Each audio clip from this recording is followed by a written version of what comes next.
En aquest llibre us proposem, com a repte de curs, fer un muntatge audiovisual amb textos de la literatura de tots els temps. En cada unitat haureu de seleccionar els textos que en formaran part d'acord amb l'època o el període que haureu treballat. També us donem pautes per enriquir el muntatge amb imatges i música. En cada unitat hi ha una entrevista a una persona destacada en el seu àmbit professional.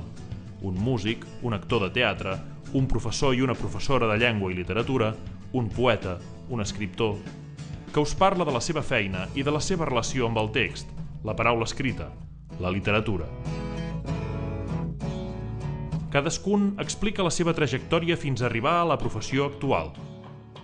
Aquestes persones també us donaran algun consell que us ajudarà a l'hora de plantejar els diferents apartats del vostre audiovisual. L'experiència d'aquestes persones i els seus consells potser també us orientaran a l'hora de triar la vostra professió en un futur no tan llunyà.